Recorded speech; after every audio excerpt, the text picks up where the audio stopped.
काबुल की सड़क पर बुर्का पहने एक औरत बेतहाशा भागे जा रही थी। उसके साथ उसकी एक 9-10 साल की बेटी भी थी।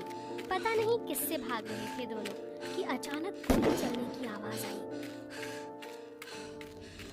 उनके पीछे तालिबान के 2 आतंकवादी पड़े हुए थे। अफगानिस्तान में अब तालिबान का राज था। आजादी तो मानो किताबों में भी नहीं रह गई थी। औरत को भागते भागते इंडियन एम्बेसी की बिल्डिंग दिखी। वो उसकी तरफ भागी, मगर जैसे ही वो अंदर घुसने वाली थी, पीछे से एक गोली उसकी कमर में घुस गई। वो वहीं गिर गई। उसकी बेटी उसके पास बैठकर रोने लगी, मगर उसने अपनी बेटी को अंदर जाने के लिए कहा। तुम अंदर जाओ मेरे बच्चे, चिंता मत करो। अंदर से इंडियन एम्बेसी में निष्ठा मलिक ये सब देख ही रही थी। अंदर घुसते ही बच्ची को उन्होंने सीने से लगा लिया। पिछले 15 दिन से यही हालात थे अफगानिस्तान के।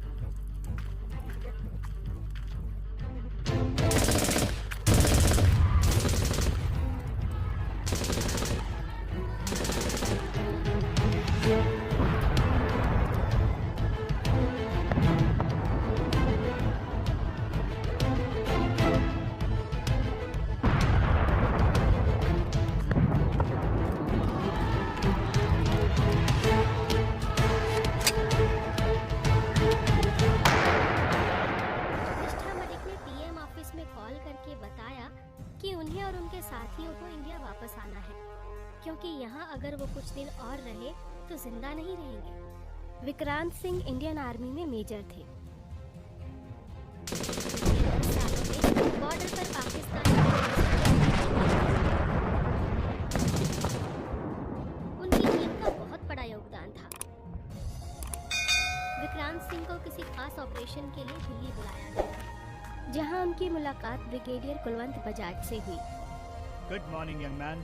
How are you? Everything is great, sir. Waiting for my next operation. Delhi को कितना मिस किया? बहुत ज्यादा सर। जिंदगी के 23 साल गुजारे हैं यहाँ।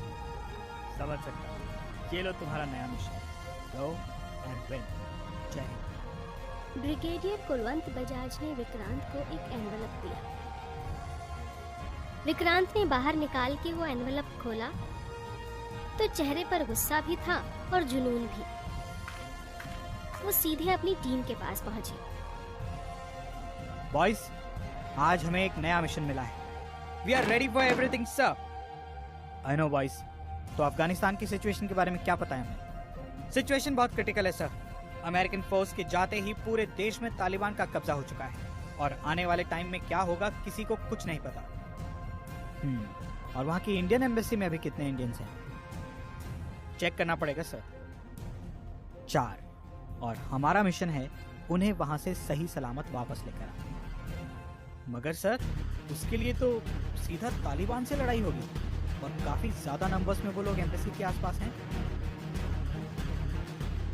तभी तो हमें चुना गया है मयूर। तो हमारी स्ट्रैटेजी है कि सारे इंडियंस को कल सुबह 4 बजे काबुल एयरपोर्ट पर आने के लिए बोल दिया गया। जैसे ही प्लेन लैंड होगा, हम सिविल ड्रेस में अंधेरे में एयरपोर्ट से सभी लोगों को आराम से प्लेन में बिठाएंगे। इससे पहले किसी को कुछ पता चले, हम वापस। मगर सर, क्या ये इतना आसान होगा? वो तो कल पता चल ही जाएगा। Now go to your bed. अच्छे से आराम करो। सुबह 2 बजे हमारा इंडियन एयरफोर्स का प्लेन अपनी उड़ान भरेगा। सब ऑफिसर्स अपने अपने रूम्स में चले गए और सुबह का इंतजार करने लगे। मिशन इतना आसान नहीं था। तालिबान दुनिया के सबसे खतरनाक आतंकवादियों का ग्रुप और इधर मुट्ठी भर इंडियन आर्मी के जवान। पर जज्बा तो हमारे जवानों में बहुत ही ज्यादा था। सुबह के 2 बजे और सभी जवान सिविल ड्रेस में सीधे एयर बेस पर पहुंच गए। सब रेडी? Yes sir. जय हिंद। जय हिंद सर। अपनी गन्स का ध्यान रखना। एक सिविलियन के पास गन देखकर शक हो सकता है। भारतीय वायुसेना का विमान उड़ने को तैयार था। देखते ही देखते वो हवा में उड़ने को तैयार हो गया और हवाओं से बातें करने लगा। 2 घंटे में सीधा काबुल एयरपोर्ट पर पहुंच गया। विक्रांत सिंह ने वॉकी टॉकी निकाला और इंडियन एम्बेसी में हेड निष्ठा मलिक से बात करनी शुरू कर दी। मैम, हमारा प्लेन पहुंच गया है। हम सिविल ड्रेस में अंदर आएंगे। आप सभी लोग बुर्खा पहनकर हमारे पीछे चलेंगे और सीधा प्लेन में बैठ जाएंगे। Okay officer, thank you so much. Vikrant Singh 2 officers के साथ सीधा इंडियन एम्बेसी में अंदर चले गए।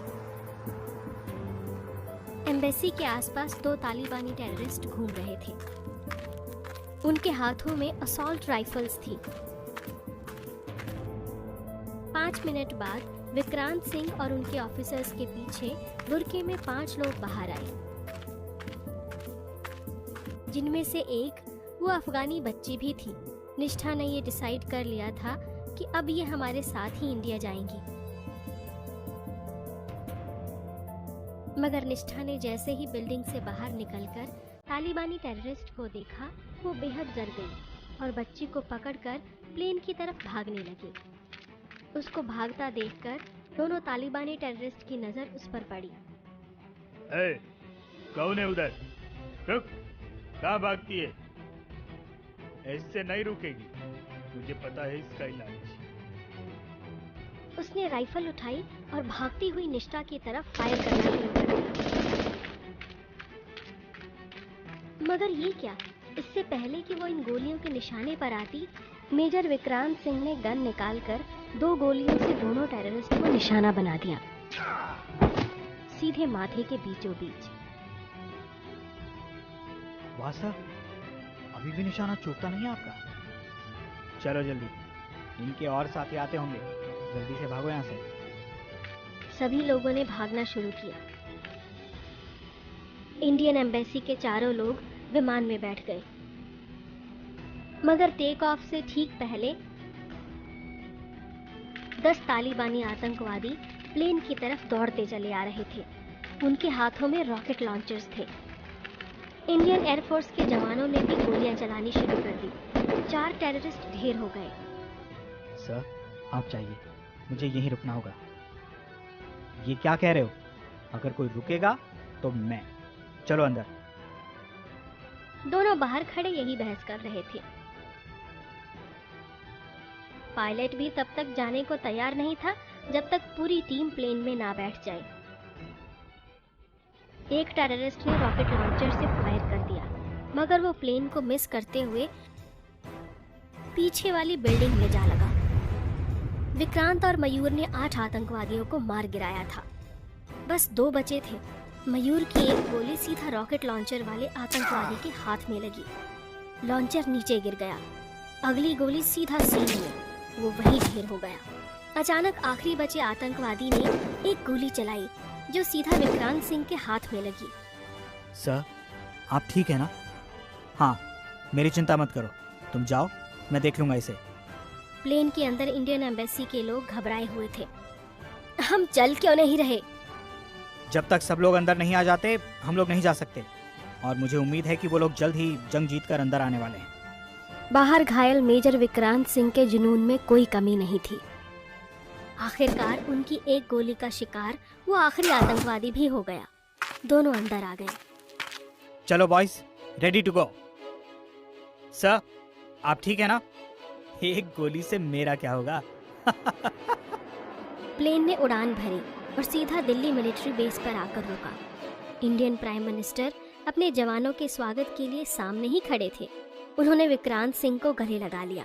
इंडियन एम्बेसी के चारों लोगों ने विक्रांत और उनकी टीम को बहुत बहुत धन्यवाद दिया और इस तरह इंडियन आर्मी टीम ने फिर से एक सफल मिशन को अंजाम दिया।